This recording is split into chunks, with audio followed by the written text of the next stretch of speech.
अस्सलाम वालेकुम स्टूडेंट्स। मुझे उम्मीद है आप सब बिल्कुल ठीक होंगे। और हम लोग कंटिन्यू करते हैं अपना lecture China's way to progress पर, जिसमें हम उन तरीक़ाकार को देखेंगे, उन तमाम तर उन राज़ों को ढूंढेंगे जो कि चाइना की इतनी ज़्यादा तरक्की का बायस बने, जिन्होंने चीन को एक अज़ीम और एक जो है वो एडवांस नेशन में तब्दील किया। एक ऐसी नेशन जो कि उससे पहले बिल्कुल अंधेरों में डूबी रही, जिसका दुनिया को कोई पता नहीं था, जो दुनिया के सामने सिर्फ़ एक आइलैंड या एक सूबे के तौर पर सामने आता रहा कई बरसों तक, जिसने 100 साल तक जो है वो नौआबादियाती तसल्लुत का सामना किया। और उसके बाद फिर उन्होंने एफ़र्ट्स शुरू की उस कौम ने एक लीडर के लीडरशिप के अंडर, और वो लीडर था माओ जे तंग।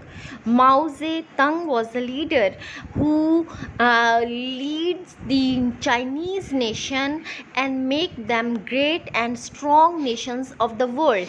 और ये काम उसने कैसे किया, किस तरीके से किया, अब हमने वन बाय वन इस चीज़ को हमने सॉर्ट आउट करना है। इसके हमने जो है वो यानी इसका हमने मुकम्मल तौर पर हम पूरा देखेंगे उन तमाम तर चीज़ों को कि जिसकी वजह से चाइना जो है वो एक एडवांस नेशन में तब्दील हुआ। इसमें हम सबसे पहले हमने ये पढ़ा है, पिछले जो आप लोगों का फर्स्ट लेक्चर था, इंट्रोडक्टरी लेक्चर, उसमें हम लोगों ने ये पढ़ा है कि चाइना को दुनिया ने भूले रखा। और उसके बाद जब चाइना एकदम से प्रोमिनेंट हुआ तो उसके बाद वहाँ जाने वालों डेलीगेशंस की कतारें ला गई। वहाँ का फर्स्ट प्राइम मिनिस्टर जो था चू एन लाई, वो इतना ज़्यादा वो मसरूफ़ रहते थे लोगों से हाथ मिलाने में कि ये डर रहा कि उनके हाथ का जॉइंट ही जो है वो ना निकल जाए। और अब हम इसको फर्दर हम कंटिन्यू कर रहे हैं।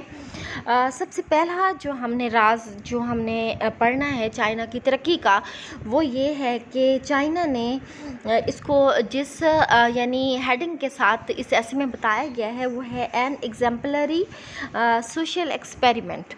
N exemplary social experiment. Exemplary लफ्ज़ एग्जाम्पल से निकला है। एग्जाम्पल मीन मिसाल एंड एग्जाम्पलरी मीन मिसाली। और सोशल कहते हैं समाजी को, माशरती को, और एक्सपेरिमेंट का मतलब है तजर्बा।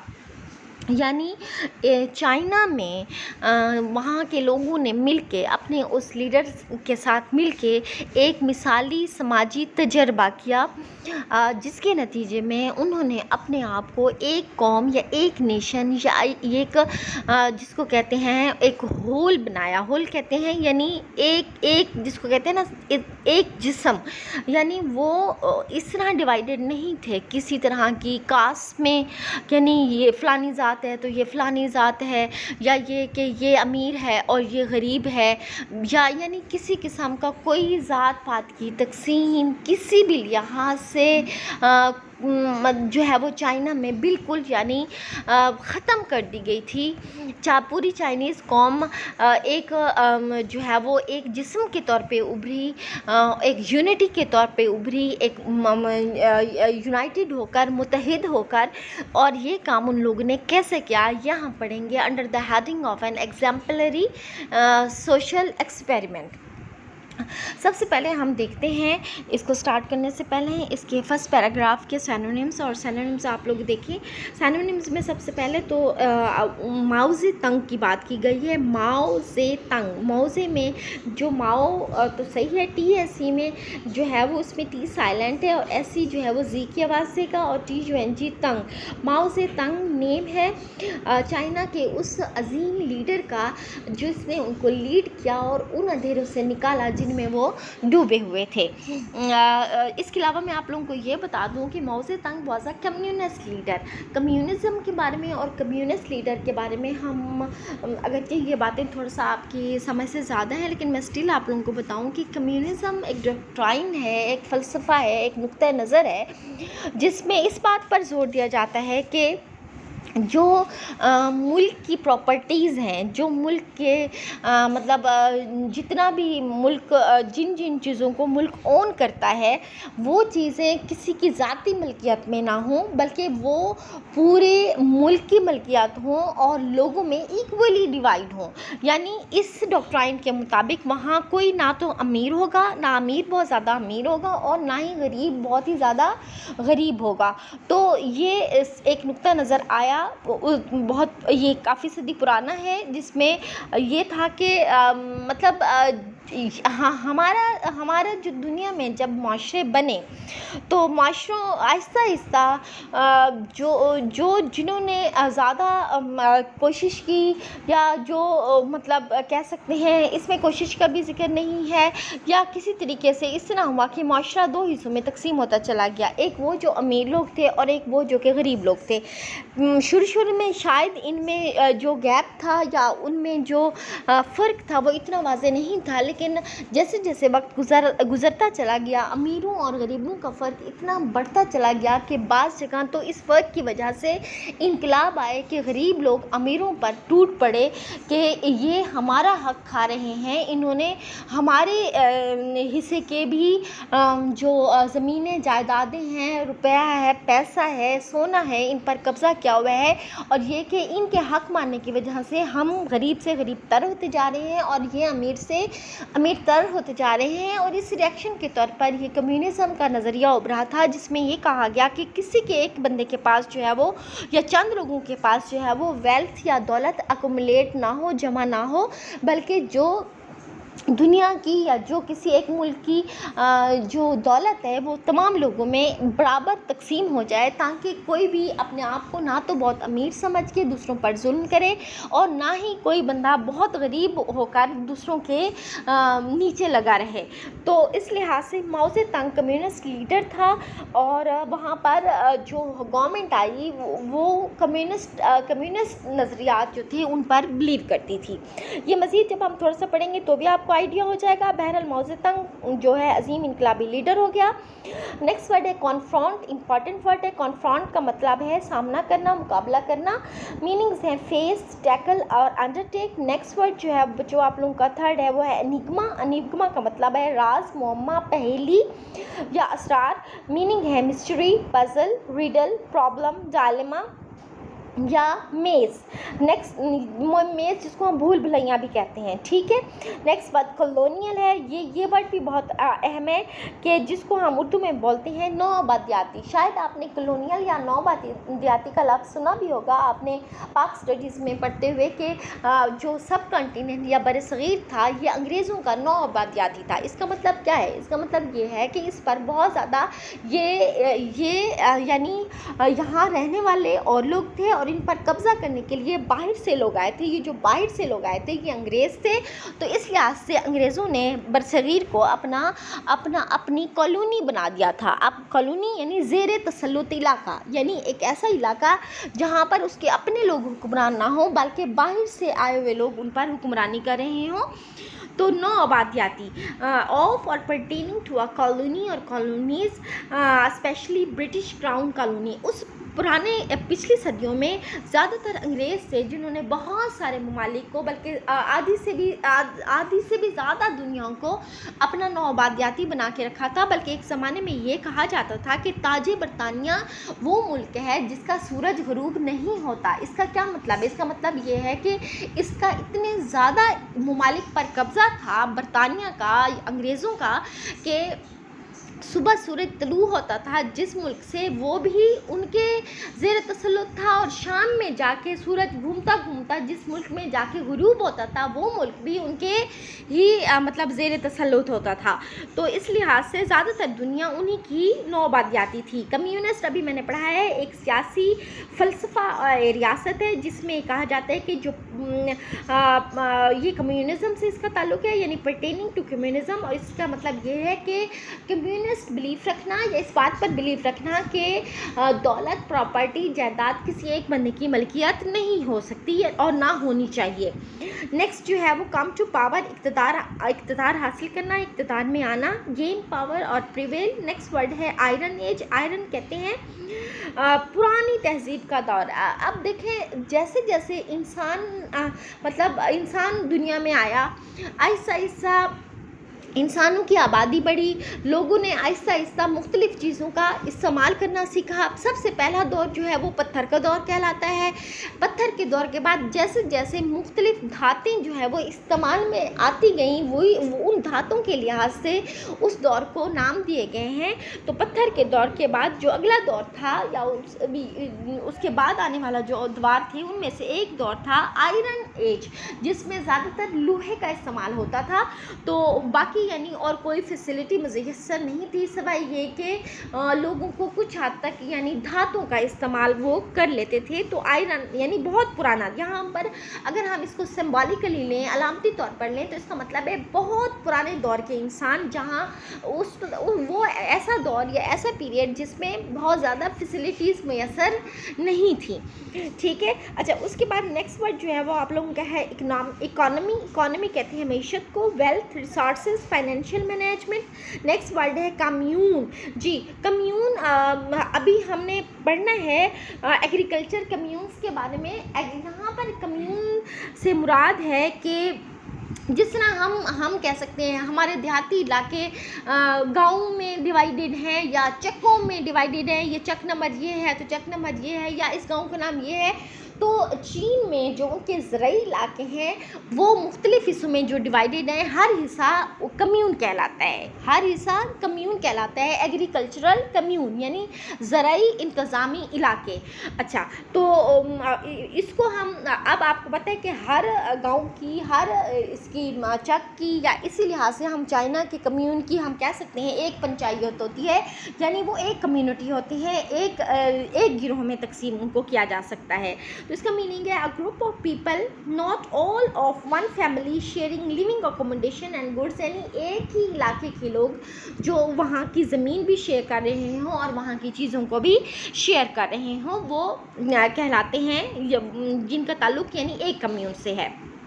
G N exemplary social experiment. अब यहाँ से हम स्टार्ट कर रहे हैं अपना फर्स्ट पॉइंट जो है मिसाली समाजी तजर्बा। तो आगे इसको हम पढ़ते हैं। When confronting the enigma of the Chinese planet, too many westerners have forgotten the Asiatic background and painful colonial history. वो कहते हैं कि चाइना को अगर हम चाइना की जब हम तरक्की की बात करते हैं या चाइना की ये देखने की हम कोशिश करते हैं कि चाइना पहले क्या था और चाइना बाद में क्या बना, तो ये इस तरह चाइना को बूझना जो है वो एक पहेली की तरह लगता है।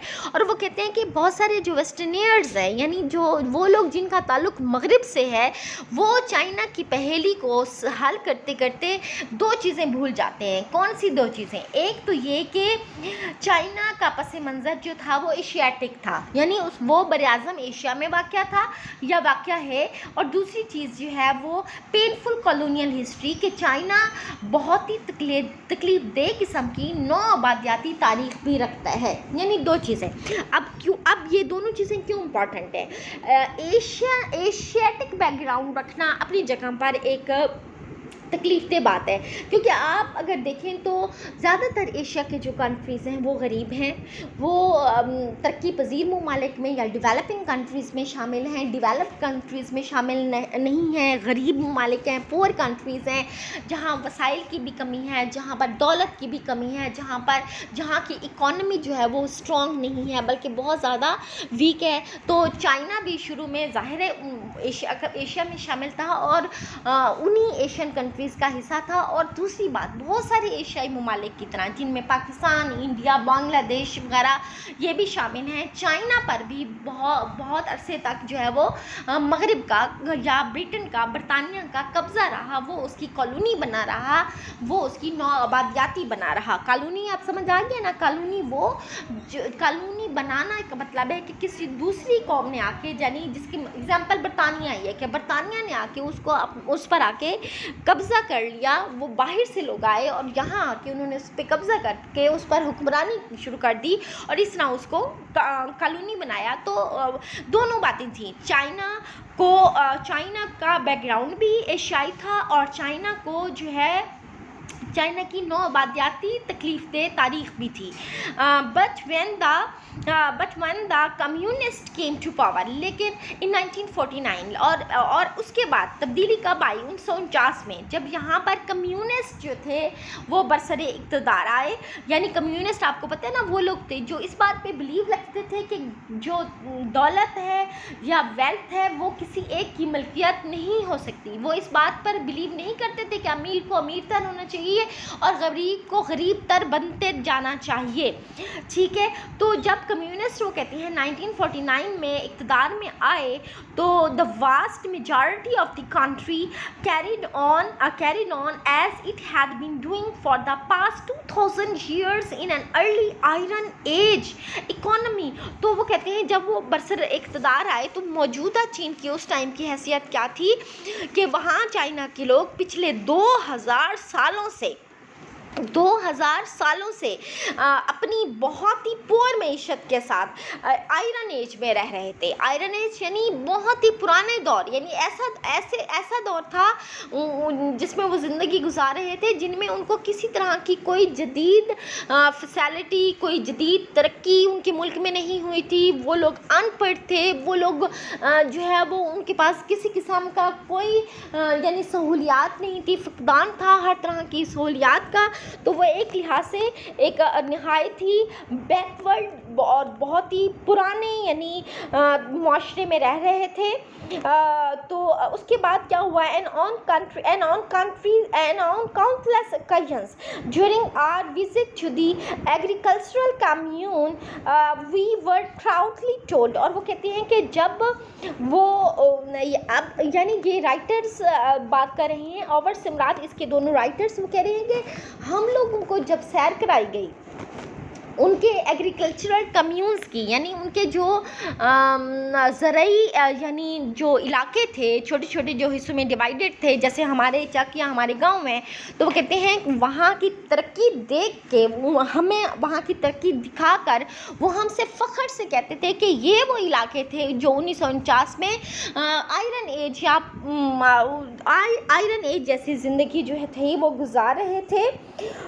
तो वो hair we did not even have the life of oxen and horses। और साथ में उन्होंने फ़ख्र से ये भी उन लोगों को इन्फॉर्म किया कि यहाँ हमारी ज़िंदगियाँ जानवरों से भी बदतर थीं, बैलों और घोड़ों से भी बदतर थीं। यानी ये तरक्की से पहले उनका क्या था कि वो बैलों और घोड़ों से भी बदतर ज़िंदगी गुजार रहे थे, पुराने लोहे के दौर जैसी ज़िंदगी गुजार रहे थे। और वो ये बात बड़े फ़ख्र से अपनी वो मौजूदा तरक्की दिखाकर उनको बता रहे थे। ठीक है, अच्छा अब आगे देखें जी। ग्रेम कहते हैं खौफनाक, dreadful, horrible, terrible, awful, frightful and shocking. Next word है इनहेरिटेंस मिरास या विरासत, मीनिंग्स एंड लेगेसी, हेरिटेज या birthright. Next word is shattering तबाहकुन। Synonyms are distressing, crushing, ruinous, devastating, disastrous, dangerous, injurious, harmful, hostile और adverse. Next word is multi mean बहुत ज़्यादा, many, more than one. Next is experience mean तजर्बा, involvement in, observation of, understanding of या impression of. Next word है pervasive mean दूरस, गहरा, वसी, pervading या परमेटिंग, सफ्यूसिव, extensive या फिर वाइड स्प्रेड। उसके बाद इम्पैक्ट मीन असर, मीनिंग्स या सिनोनिम्स है इन्फ्लुएंस, इफेक्ट, इम्प्रेशन, रिजल्ट्स या फिर कॉन्सिक्वेंसेस।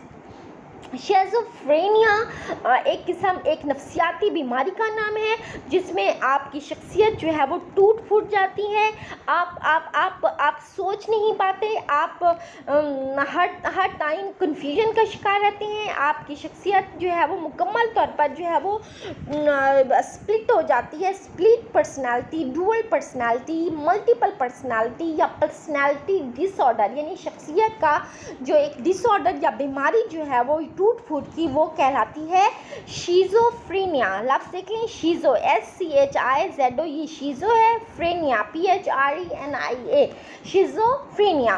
नेक्स्ट वर्ड है स्प्लिट। स्प्लिट कहते हैं बेरब्त या फिर टूटी फूटी, पीछे हमने पढ़ना है ना, बेरब्त शख्सियत। मीनिंग है क्लोवन, क्लेफ्ट, डिसयूनाइटेड या फिर स्प्लिट जी। अच्छा, यानी एक तो जब उन्होंने अपना एग्जाम्पलरी सोशल एक्सपेरिमेंट बताया है तो उन्होंने सबसे पहले ये बताया कि उनकी सोसाइटी 1949 से पहले कैसी थी और अब उनकी तरक्की कितनी ज़्यादा है, ठीक है। अच्छा, अब इससे अगले पैराग्राफ में वो हमें बता रहे हैं कि compare to China in 1949 and Russia in 1917, वो कहते हैं अगर हम कंपैरिजन करें, किसका कंपैरिजन, दो ममालिक का, और किन किन साल के ममालिक का, यानी जब चाइना 1949 में था और रशिया 1917 में था। रशिया यानी रूस 1917 में, यानी इन दो ममालिक का कंपैरिजन करें, रशिया का 1917 के रशिया से और चाइना का 1949 के रशिया से, 1949 के चाइना या चीन से, did not have the grim inheritance of a century of a shattering multi colonial experiments. तो कहती है इन दोनों में फ़र्क क्या है, इन दोनों में फ़र्क ये है कि रशिया को चाइना की तरह 100 साल के मल्टी कलोनियल विरासत का तजर्बा नहीं हुआ, यानी रूस पर या रशिया पर किसी भी दूसरे मुल्क ने आके उसको अपनी कॉलोनी नहीं बनाया और उस पर 100 साल तक हुक्मरानी नहीं की, जबकि चीन पर 100 साल तक दूसरे मुल्क ने आकर हुक्मरानी की और उसको मल्टी कॉलोनियल इनहेरिटेंस का या विरासत का भयानक सामना करना पड़ा जी। आगे देखो, रशिया नेवर सफर्ड, रशिया ने कभी इस तरह की यानी तकलीफ दे कॉलोनियल हिस्ट्री को नहीं झेला। China's fate of a such a sharp and pervasive, जिस तरह चाइना को एक तलख और अंदर तक जैसे सरायत कर जाने वाले इस वेस्टर्न इम्पैक्ट या मगरबी इन्फ्लुएंस या असर का सामना करना पड़ा, that it was forced together with many other Asiatic civilizations into a kind of national schizophrenia। वो कहते हैं यही मल्टी कॉलोनियल कब्ज़े का असर था, 100 साल मल्टी कॉलोनियल कब्ज़े का असर था कि जिसने चाइना को बहुत सारे दूसरे एशियाटिक सिविलाइजेशन यानी एशियाई तहजीबों के साथ या ममालिक के साथ एक शिज़ोफ्रेनिया की नफ्सियाती बीमारी में मुब्तला कर दिया, और इस बीमारी को वो नेशनल शिज़ोफ्रेनिया का नाम दे रहा है। यानी वो कहते हैं कि इस मल्टी कॉलोनियल तजर्बे की वजह से चाइना के हर फर्द को इस शिज़ोफ्रेनिया नामी जो पर्सनैलिटी डिसऑर्डर है या स्प्लिट पर्सनैलिटी का मसला है उसमें मुब्तला कर दिया। not just in terms of a split economy but above all in terms of split culture and a split personality। और वो कहते हैं कि ये शिज़ोफ्रेनिया एक ऐसी कौमी बीमारी थी जो जिसने ना सिर्फ उनकी जो इक्तसादियात है या जिसको क्या कहते हैं कि इकॉनमी है उसको उसने मुंतशिर किया, बल्कि उनको सकाफ़ती तौर पर भी मुंतशिर किया और उनको उनकी यानी इनफरादी तौर पर उनकी शख्सियत में भी बेतरतीबी ले आया। यानी आप ये देखें कि कोई चीज़ भी इतनी तकलीफ़ नहीं होती जितना कि किसी बाहर के किसी कौम का आकर आप पर आके जो है वो कब्ज़ा कर लेना है। अब आप ये समझ लें, इसकी सिंपल सी मिसाल है, आप अपने घर में रह रहे हैं, आप एक फैमिली हैं, आप अपने घर में रह रहे हैं, अपनी मर्ज़ी से उठते हैं बैठते हैं, आप अपने घर में सब काम करते हैं, आपकी अपनी प्लानिंग्स होती हैं, आप उसके मुताबिक ज़िंदगी गुजारते हैं, और एक दिन आप उठें तो आपको पता चले कि एक गैर शख्स बाहर से आ गया है और अब आपको उसकी मर्ज़ी से उठना पड़ेगा, उसकी मर्ज़ी से सारे काम करने पड़ेंगे। पड़ेंगे, सारी प्लानिंग्स उसकी मर्ज़ी से करनी पड़ेंगी, और आपके घर में मौजूद जितने भी चीज़ें हैं वो सारी की सारी भी उसकी मलकियत हो गई हैं। आप अपनी मर्ज़ी से उन चीज़ों को भी इस्तेमाल नहीं कर सकते। तो आप खुद सोचें कि आप कितनी ज़्यादा ज़हनी कोफ्त में मुब्तला हो जाएंगे।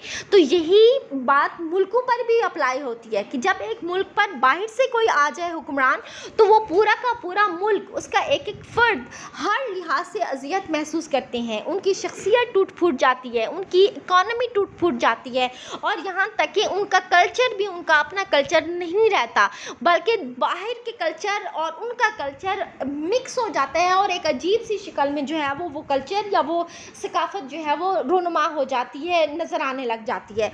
तो ये असरात हैं, और ये बहुत बुरे असरात हैं किसी भी दूसरे मुल्क के आकर आप पर कब्ज़ा करने के। तो ये फ़र्क था किसमें, चीन में और रशिया में, कि रशिया पर कभी कोई दूसरा बाहर से आने वाला कंट्री हुक्मरान नहीं रहा, जबकि चाइना पर 100 साल तक बाहर के मुल्क ने हुक्मरानी की, जिसका नतीजा शिज़ोफ्रेनिया की बीमारी की सूरत में उसके एक एक फ़र्द को करना पड़ा। जी आगे आप लोग देखें, ये है जी रेस्क्यू का मतलब है बचा लेना, preserve, save alive, rescue, deliver, liberate. Next word is aftermath कहते हैं असरात को, after effects, consequences, results and outcome. Next word है हेरिटेज कहते हैं मीरास को, पस मंज़र को, रवायात को या विरासत को। History, traditions, background, inheritance, legacy. Next word is mass कहते हैं वसी और वाइड स्प्रेड, लार्ज स्केल और एक्सटेंसिव। नेक्स्ट वर्ड है विथस्टैंड का मतलब होता है बर्दाश्त करना, मुकाबला करना। तो मीनिंग्स है या सिनोनिम्स है hold out against, stand up to, stand firm against, resist, fight, combat, oppose, endure, stand, tolerate, bear, cope with। जी नेक्स्ट वर्ड है ascetic, इंपॉर्टेंट वर्ड है ascetic। जी ascetic का मीनिंग है दुर्वेश, फ़कीर, जोगी या दुनिया को तर्क कर देने वाला, दुनिया की तमाम तर आसाइशात को छोड़ देने वाला शख्स को एस्केटिक बोलते हैं। रिक्लूस, हार्मिट, सेल्फ डिनायर, फ़कीर, दरवेश या फिर योगी। नेक्स्ट वर्ड है मिलिटेंट का मतलब होता है जंगजू, हालात का मुकाबला करने पर आमादा हो जाने वाला। Aggressive, vigorous, active, ultra active, fighter, soldier या वॉरियर। नेक्स्ट वर्ड है रूट का मतलब होता है जरिया, मंबा या जड़। Source, origin, fountainhead, starting point, basis, foundation, fundamental, seed, nucleus, kernel, nerve या कॉज। जी नेक्स्ट वर्ड इज प्लेग कहते हैं तबाह बर्बाद कर देना, एक ऐसी वबा जो आपको मुकम्मल तौर पर ख़त्म कर दे। Annoy, irritate, bother, disturb, worry, pester, vex, harass, torment, trouble, afflict या टॉर्चर। नेक्स्ट वर्ड है न्यूट्रिशन मीन ग़िज़ायत, नरिशमेंट, न्यूट्रीमेंट, फूड, सस्टेनेंस या subsistence. Next word is gross का मतलब है वाज़े या तकलीफ दे। Flagrant, blatant, glaring, outrageous, shocking, manifest, obvious, plain और अपेरेंट। नेक्स्ट वर्ड है इनइक्वलिटी, तफरीक, अदम मसावात या फ़र्क। Unequalness, disparity, imparity, imbalance. Next word is consumption कहते हैं इस्तेमाल को, यूजिंग अप या यूटिलाइजेशन। और नेक्स्ट वर्ड है इसका एक्सपेंशन, जिसका मतलब है तोसी करना या फिर किसी चीज़ को बढ़ाना, फैलाना, और इसके मीनिंग स्प्रेड आ सकता है। यहाँ लिखा हुआ नहीं है लेकिन आप लिख लें, एक्सपेंशन मीन स्प्रेड, फैलाओ। जी in China the individual has been rescued from the aftermath of this unfortunate heritage by the new founded companionship, common purpose and discipline of mass organization. अब हमने ये देखा ना कि पूरा कौम जो थी वो टूट फूट का शिकार हो चुकी थी। पूरी कौम जो थी वो वो मतलब एक शिज़ोफ्रेनिया में मुब्तला हो चुकी थी, उनकी इकॉनमी स्प्लिट हो चुकी थी, उनका कल्चर स्प्लिट हो चुका था, टूट-फूट का शिकार हो चुका था और उनकी पर्सनैलिटीज़ तक जो है वो ख़त्म हो चुकी थी। तो इस वो कहते हैं कि इसके बहुत ही ज़्यादा बुरे नताइज निकल रहे थे, तो उसको इन बुरे नताइज से कैसे बचाया गया?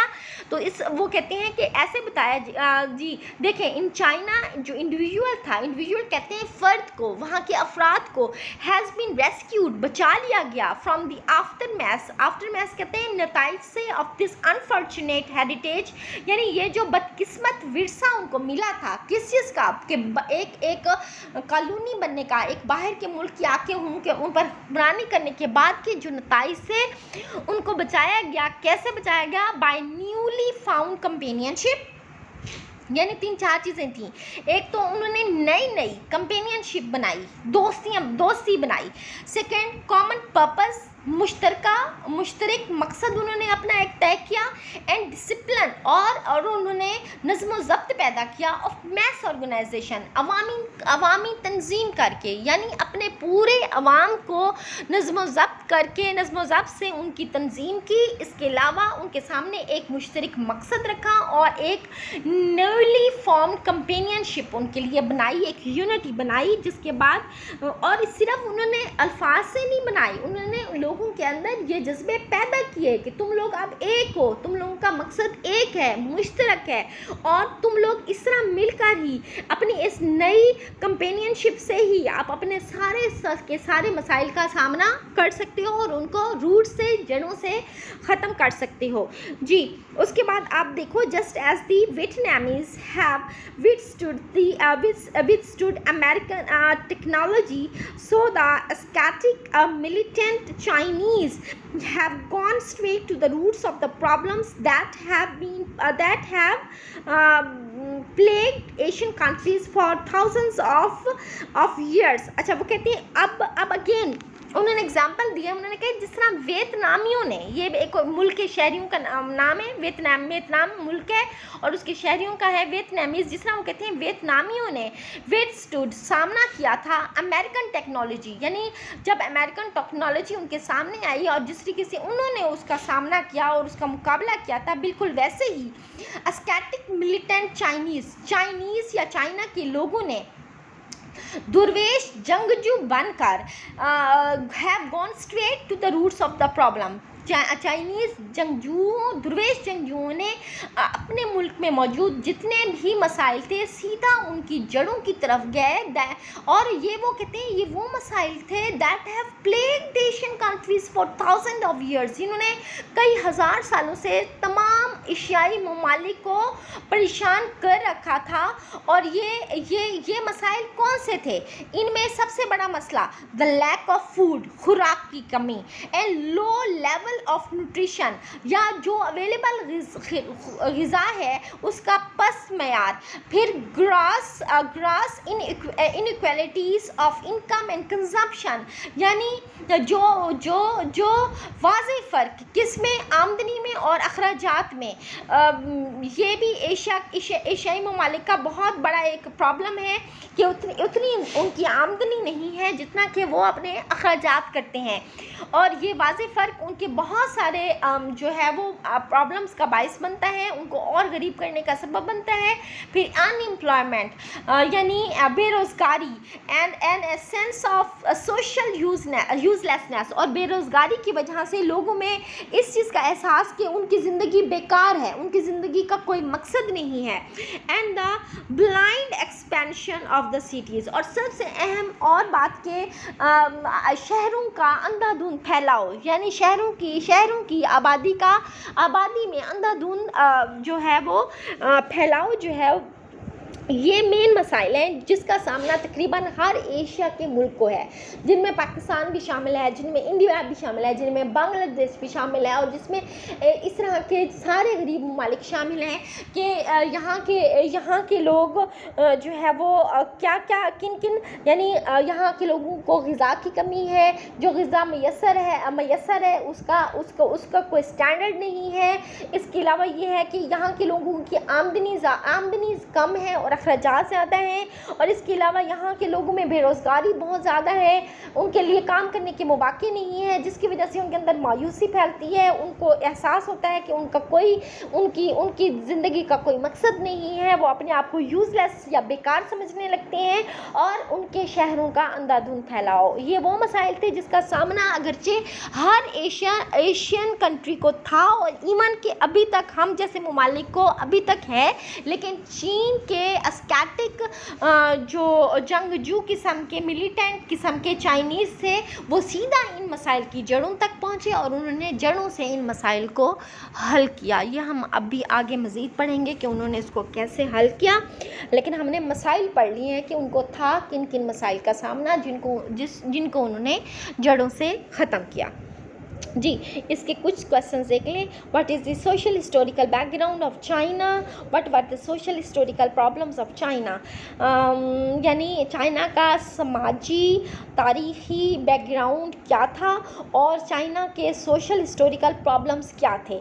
It has Asian social background, China का ताल्लुक भी एशियन सोशल बैकग्राउंड से था, यानी एशिया से इसका ताल्लुक था, इसकी सोसाइटी एशिया से बिलोंग करती थी। It has a painful colonial history भी थी, along with the terrible western impact, इस पर बहुत ही बुरा किस्म का मगरबी असर रहा। It had undergone a multi colonial experience, इसने मल्टी कॉलोनी यानी बहुत सारे अरसे तक और बहुत सारे अक़वाम ने इस पर कब्ज़ा किए रखा। As a result it had to face the problems of split culture and split personality, जिसके नतीजे में इसको कल्चर, पर्सनैलिटी और यहाँ पर स्प्लिट इकोनॉमी भी शामिल कर लें कि उसको इन तीन चीज़ों की टूट फूट का सामना करना पड़ा। नेक्स्ट क्वेश्चन है, what were the problems that had plagued और troubled Asian countries and which the Chinese had uprooted, solved and controlled. वो कौन से मसाइल थे? बहुत से एशियन कंट्रीज़ जिनका सामना कर रहे थे और अभी तक कर रहे हैं, लेकिन चाइना ने उनको जड़ से कंट्रोल किया है, जड़ से उखाड़ा है, जड़ से ख़त्म किया है। तो Chinese had uprooted problems that troubled the Asian countries, वो हैं the lack of food, low level of food, inequalities of income and spending, unemployment, a sense of social uselessness and the expansion of the cities. ठीक है, इसके साथ ही आप लोगों का आज का लेक्चर मैं ख़त्म करती हूँ। मैंने बेटा आप लोगों को पहले भी बताया था, थोड़ा सा लेंथी रहेगा इसका लेक्चर, लेकिन ये चैप्टर बहुत इंपॉर्टेंट है। इसके जो क्वेश्चन मैं आप लोगों को करा रही हूँ ये भी सारे बहुत इंपॉर्टेंट है। इस लेक्चर को अगर एक बार समझ ना आए तो आप इसको 2, 3 या जितनी दफ़ा चाहे मर्ज़ी आप सुनना चाहें सुन सकते हैं। ठीक है, इसके साथ ही अल्लाह हाफ़िज़।